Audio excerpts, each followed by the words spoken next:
saya akan menyampaikan mengenai soal ajakan masuklah bilangan suku Yehuda. Ya saudara, kita tahu Yehuda adalah salah satu dari 12 anak dari Yakob atau Israel. Ya saudara, setelah Yakob dipatahkan kakinya oleh Tuhan, saudara, kalau saya patah kaki saya bisa jalan lagi. Itu mujizat. Yakob tidak mengalami mujizat. Seumur hidup dia dalam keadaan lumpuh separuh. Saudara, itu sebab orang-orang Israel sampai sekarang tidak makan makanan dari daging sapi, otot kaki. Otot kaki sapi itu mereka tidak mau. Kalau otot yang lain mereka mau makan. Tapi ototnya kaki itu mereka tidak mau makan. Karena nenek moyang mereka, ya cikal bakal Israel yaitu Yakob, ototnya, tulangnya dipatahkan oleh Tuhan. Saudara, nah Yehuda ini salah satu anak daripada Yakob atau Israel yang menerima perjanjian itu luar biasa. Ya, tetapi saudara mesti tahu, barang siapa menerima yang luar biasa, dia dituntut luar biasa. Kenapa kok diam? Takut ya? Katakan amin. Katakan, bila saya menerima banyak, kata firman Tuhan akan dituntut kepada saya banyak. Itu sebab saudara harus tahu. Jadi kalau saudara tidak mau dituntut banyak, jangan minta banyak. Tuhan, tolong berkati saya secukupnya aja. Ngepres saja Tuhan. Karena saya tidak bisa kasih lebih kepada engkau. Saudara. Nah, jadi Yehuda ini menerima luar biasa. Selain Yusuf, maka Yehuda ini paling luar biasa dari 12 keturunan Yakob. Nah, itu sebab saya ingin mengajak untuk saya dan Anda masuklah dalam bilangan, perhitungan, kelompok suku dari Yehuda. Ya, dan inilah yang saya akan ajak Anda untuk mempelajarinya pada saat ini. Saudara, ayat yang pertama lebih dahulu kita akan membuka dalam Wahyu pasal yang kelima, ayat yang kelima. Kenapa Yehuda ini istimewa ya? Tidak bisa tidak, harus istimewa karena Wahyu pasal yang kelima, ayat yang kelima. Kita akan baca bersama para kekasih. 1, 2. Lalu berkatalah seorang dari tua-tua itu kepadaku, jangan engkau menangis. Sesungguhnya singa dari suku Yehuda, yaitu tunas Daud, telah menang, sehingga ia dapat membuka gulungan kitab itu dan membuka ketujuh meterainya. Amin. Saudara yang kekasih, dalam pasal 5 ini temanya adalah kitab yang dimeterai oleh anak domba. Jadi ada sebuah kitab, ya saudara, semacam ini, kitab, gulungan kitab, ya saudara, ini jilid, tapi ini adalah, maksudnya adalah kitab firman Tuhan, mereka gulungan surat yang dimeterai 7 meterai. Wow, hebat sekali. Mahal banget berarti. Ya, itu gulungan kitab firman Tuhan itu dimeterai dengan 7 meterai. Saudara bisa bayangkan, ya saudara, bukan cuma dikareti, tali rafia, saudara, tetapi 7 meterai. Dan kalau setiap meterai dibuka, terjadi kegemparan dan fenomena alam yang mengerikan di seluruh dunia. Jadi ini kitab luar biasa. Menurut saudara, perkiraan saudara ini kitab apa? Kitab firman Tuhan. Ya, saya dan saudara harus tahu firman Tuhan ini terlalu mahal, terlalu banyak rahasia. Dan itu sebab disegel dengan 7 meterai. Saudara, itu pertama. Kedua, karena tidak ada di antara malaikat dan siapapun oknum di sorga pada waktu itu yang boleh membuka dan bisa membuka itu 7 meterai, maka menangislah Yohanes. Emangnya dia itu orangnya apa? Ya, orangnya cengeng, gembeng? Tidak. Kenapa dia mesti nangis? Karena dia merasa terlalu banyak bencana yang akan terjadi bila kitab ini tidak diungkap buka dan tidak dibuka rahasianya. Jadi kalau tidak ada satu orang pun, satu malaikat pun dari sorga bisa membukanya, maka Yohanes punya alasan dia sangat hancur remuk redam hatinya. Karena dia merasa rahasia Allah tidak bisa diungkap kepada manusia. Manusia pasti binasa semuanya. Itu sebab berkatalah salah seorang dari tua-tua yang ada di sana. Ada 24 tua-tua yang juga tidak sanggup membuka. Dia berkata, salah satu mengatakan, jangan engkau menangis. Ya, sesungguhnya singa dari suku Yehuda. Nah, saudara, itu sebab menarik sekali. Saya ingin mengajak saudara mengulik dan memeriksa rahasia dari suku Yehuda ini. Sehingga singa dari suku Yehuda. Dan ini adalah tentang Kristus. Katakan Yesus Kristus adalah singa dari Yehuda. Hanya dialah yang berhak dan bisa membuka ketujuh meterai dari gulungan kitab. Nah, kenapa tidak dari suku Ruben yang paling nomor satu, paling gede, anak paling gede? Tidak dari suku Yusuf yang diwakili oleh Efraim dan Manase. Yusuf yang paling kaya, Yusuf yang menjadi perdana menteri, Yusuf yang memberi kehormatan pada seluruh keluarga besarnya. Kenapa tidak dari suku Yusuf, suku Manase atau Efraim, tetapi dari suku Yehuda? Dari sinilah saya akan memulai bersama dengan Anda untuk kita melihat betapa pentingnya seorang anak Tuhan di akhir zaman. Katakan, saya adalah anak Tuhan akhir zaman. Harus masuk bilangan suku Yehuda secara rohani. Ya, dan ini penting sekali. Para kekasih, itu sebab marilah kita akan melihat bagaimana cara meraihnya di zaman akhir ini. Ya, pasti Tuhan mempunyai cara. Katakan, Tuhan pasti mempunyai cara agar saya terhisap dalam suku Yehuda di akhir zaman. Ya, beri kemuliaan yang baik bagi dia. Saudara, why Yehuda diberi kuasa selalu menang? Ya, saudara, kenapa saya katakan Yehuda selalu menang? Ya, itu memang kayak begitu. Dia punya nature, dia punya alamiahnya. Ternyata alamiahnya satu dari 12 suku ini, alamiahnya adalah ilahi. Jadi naturalnya daripada suku Yehuda adalah ilahi.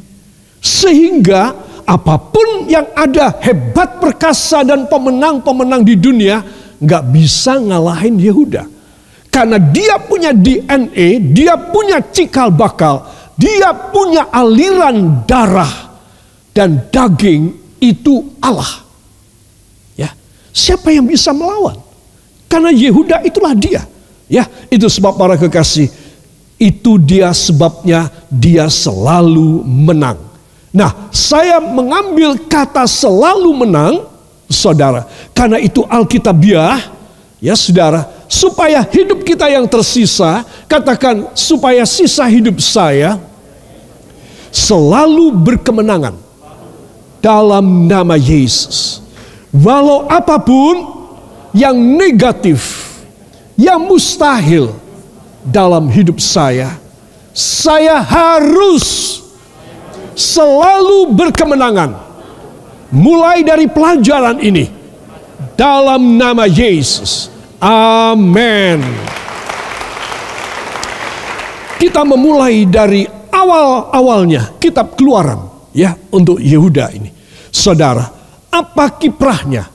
Di dalam Keluaran 31 ayat 1 sampai 4, mari kita akan melihat, saudara, kitab Keluaran pasal yang ke-31 ayat 1 sampai dengan ayat yang ke-4. Keluaran 31 ayat 1 sampai 4, mari kita akan baca. dengan suara yang nyaring.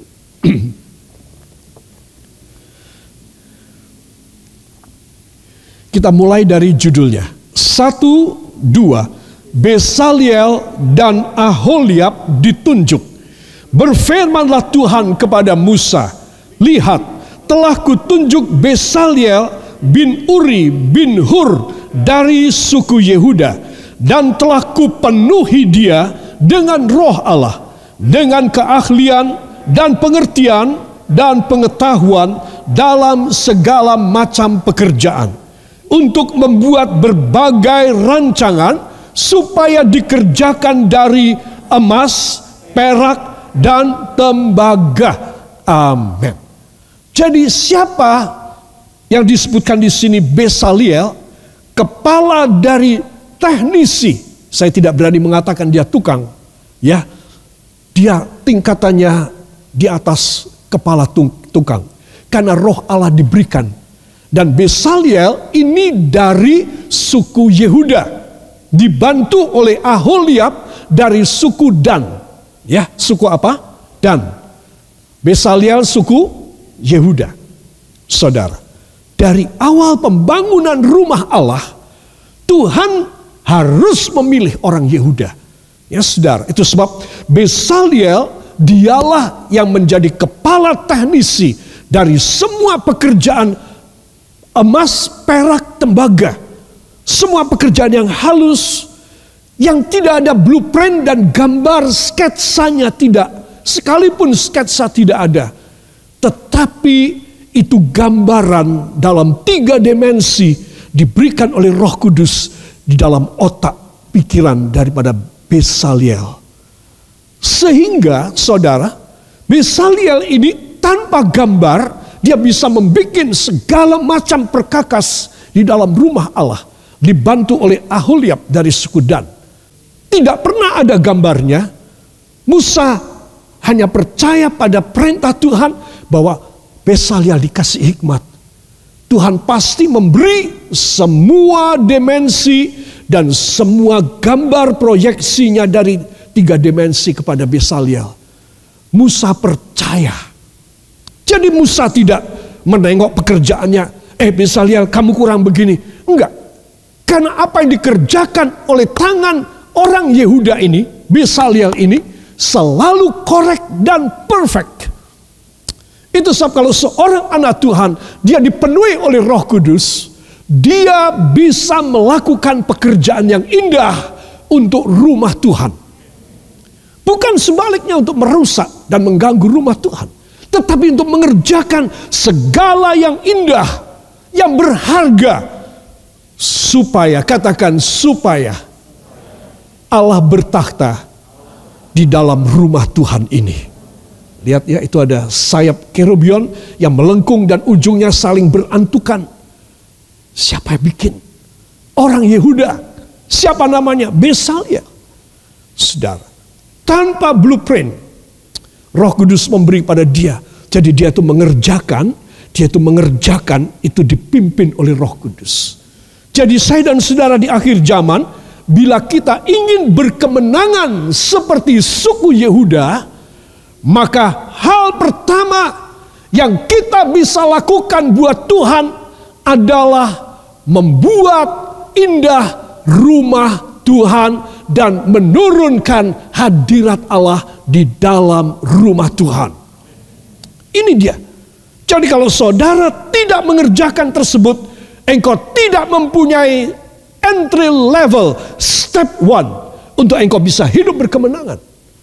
Saya selalu melihat orang-orang Kristen, anak-anak Tuhan, yang selalu ingin membuat maju pekerjaan Tuhan, membuat indah pekerjaan Tuhan, membuat berhasil dan sukses, dan menurunkan kemuliaan Allah di dalam jemaat Tuhan. Selalu orang sedemikian ini dipercaya oleh Tuhan banyak berkat dan kemuliaan. Tetapi kalau saudara tidak mengerjakan, memulai sesuatu pekerjaan untuk membangun rumah Allah, saudara, engkau dan saya tidak bisa masuk dalam barisan kemenangan Yehuda. Katakan barisan kemenangan Yehuda. Saudara, ini saya alami.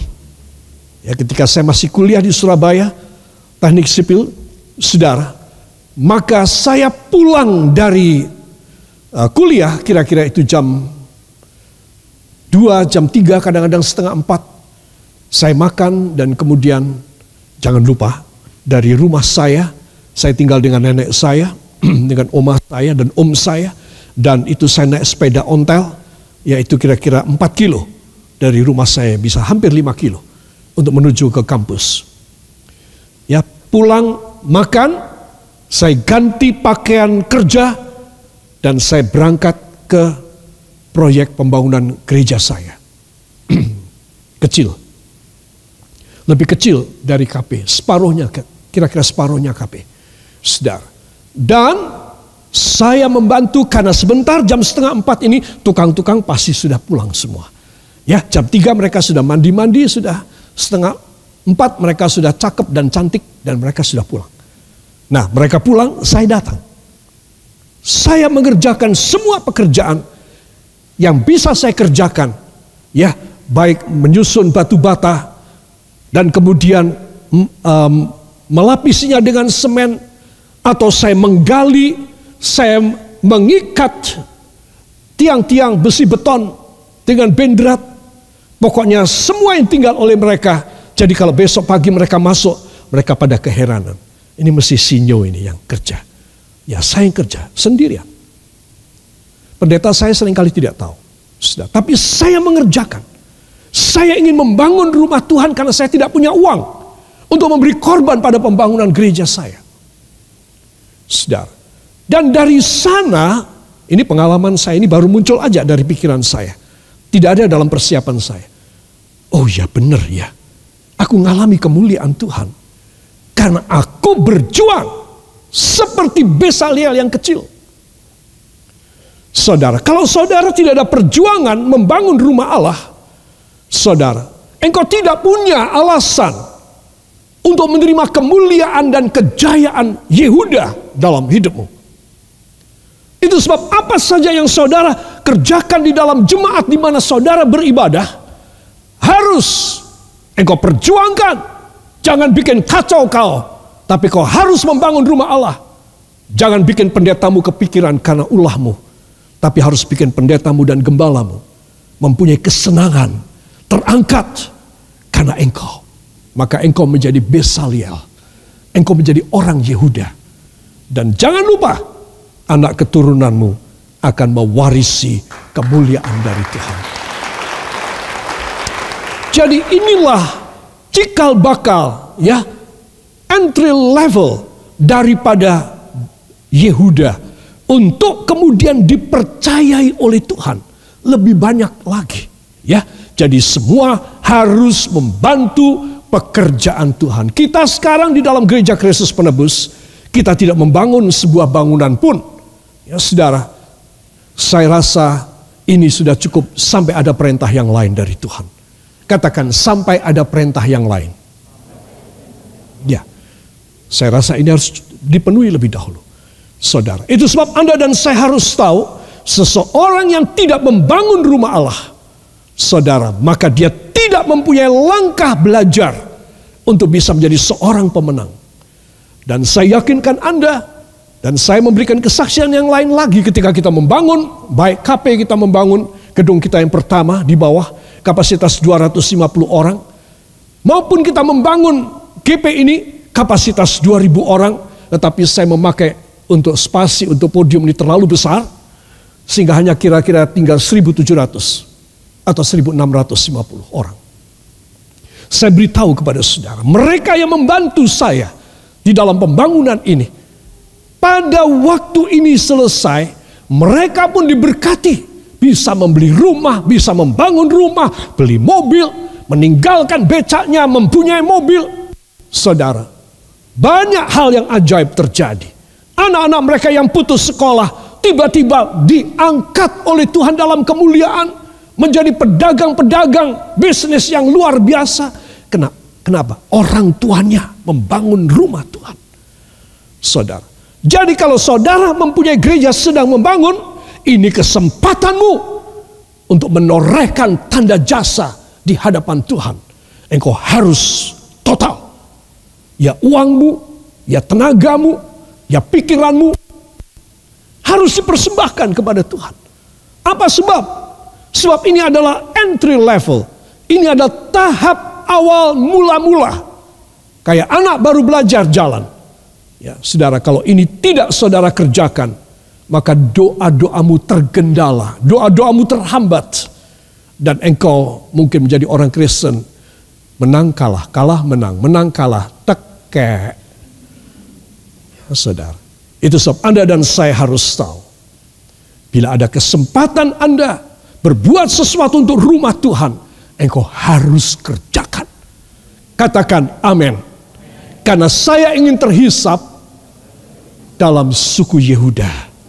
Saya mengawali dengan membangun rumah Allah. Beri tepuk tangan bagi dia. Haleluya. Saudara, berikut kita akan membuka di dalam Hakim-Hakim pasal yang pertama, ayat 1 dan ayat yang kedua. Kitab Hakim-Hakim pasal 1, ayat 1 dan 2, para kekasih.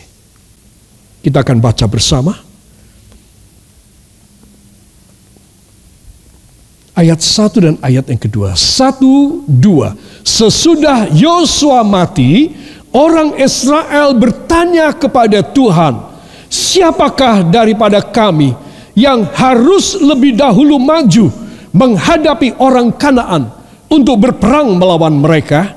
Firman Tuhan, ya, firman Tuhan, suku Yehudalah yang harus maju. Sesungguhnya telah kuserahkan negeri itu ke dalam tangannya.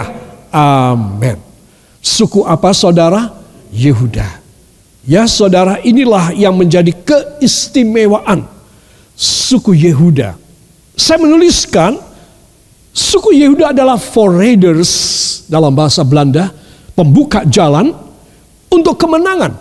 Ya saudara, kalau saudara melihat presiden atau barangkali menteri atau panglima TNI atau Kapolri, mereka naik mobil, maka depannya ada forraders, ya, ada pembuka jalan, ada tentara-tentara, ada polisi-polisi, PM dan lain sebagainya di depan untuk membuka jalan dengan sirena. Saudara, dibuka jalan. Saudara, forraders kemenangan yang saya dan saudara harus lebih dahulu mengerjakan. Sehingga kalau saudara orang tua, maka anak-anak saudara, kalau saudara anak, maka orang tua dan saudara-saudaramu, saudara akan menerima kemenangan. Engkau yang membuka jalan. Itu sebab para kekasih, menarik sekali. Kitab Hakim-Hakim itu adalah masa vakum. Masa vakum dari Israel. Sebab Israel selama itu dipimpin oleh hamba-hamba Tuhan yang penuh dengan karisma dan urapan Roh Kudus. Musa meninggal. Ya saudara, maka kemudian diganti Yosua. Di sini kita melihat disebutkan di sini, ya saudara, judulnya keadaan orang Israel setelah Yosua mati. Musa mati, diganti Yosua. Yosua mati, tidak ada pemimpin. Vakum. Dan Tuhan melihat, aku mau mencobai bangsa umat pilihanku ini. Apakah tanpa seorang yang sekali bermusa dan sekali beryosua, tanpa dua profil ini, mereka bisa berjalan benar apa tidak? Oh, mereka dicoba sebentar, Tuhan geleng-geleng kepala. Nggak bisa dilepas. Mereka membutuhkan seorang pemimpin buat mereka. Nah, Tuhan melihat, jangan lupa Tuhan maha bijaksana. Katakan, Tuhan maha bijaksana. Dia sudah mengetahui sebelumnya, saatnya, dan sesudahnya. Jangan lupa apa yang saya bilang. Sebelumnya, saatnya, dan sesudahnya. Dari 3 periode masa ini Tuhan tidak menemukan seorang pun dengan kaliber Musa dan kaliber Yosua. Makanya dikatakan Israel dalam keadaan yang vakum. Itu sebab Tuhan, ya sudahlah apa adanya lah. Ya Tuhan kemudian merasa aku tetap harus menjadikan salah satu dari mereka yang penuh kekurangan ini menjadi pemimpin. Tapi namanya bukan pemimpin Israel, tetapi hakim Israel. Nah, lalu Tuhan mengangkat hakim-hakim, saudara. Jadi di sini kita melihat bahwa mulailah diangkat seorang pemimpin Israel di bawah level Musa, di bawah level Yosua, saudara. Nah, saudara, dengan ini kita melihat apa sih yang terjadi? Tadi kita sudah baca, dan ini bertepatan mereka masuk ke tanah Kanaan. Rupanya Tuhan melihat setelah mereka mengalami 40 tahun suntuk perjuangan mereka yang beredar-edar di padang belantara, di banyak daerah dan wilayah musuh. Sekarang mereka sudah masuk. Maka itu sebabnya mereka masuk tetapi penuh dengan tanda tanya. Tidak berarti Tuhan tidak sempurna memberikan tanah perjanjian. Tapi Tuhan tidak mau mereka menerima gratis begitu saja. Mereka harus memberikan korban. Mereka harus menunjukkan perjuangan. Ya, seringkali saya dan saudara menganggap Tuhan itu maha kasih. Tuhan maha penyayang. Kasihnya tak berkesudahan. Memang kasihnya tidak berkesudahan. Cuma umurmu dan umurku itu ada batasnya. Ya apa tidak? Kasih Tuhan itu eternally. Tidak bisa diukur. Tidak bisa dipatok dengan periode. Tidak. Cuma umur saya ini loh. Kalau saya mengatakan Tuhan engkau kasihnya luar biasa. Ampuni terus dosa hamba. Apa yang hamba lakukan ampuni. Saudara, saya tidak bisa mengatakan demikian. Itu sebab sekarang mereka menghadapi ketika mereka dalam keadaan tanpa pemimpin, mereka harus memasuki tanah perjanjian yang sudah diberi kepada mereka. Ya, nah itu sebab mereka sekarang melihat, ketika mereka ada, mulailah muncul, tiba-tiba di sana muncul orang ya dengan kamuflase daun-daun dan rumput dan bunga bergerak. Sana juga ada. Mereka tahu ini spion. Ini mata-mata sedang mengincar mereka. Entah dari negara mereka, entah bangsa mana. Jadi mereka mulai takut.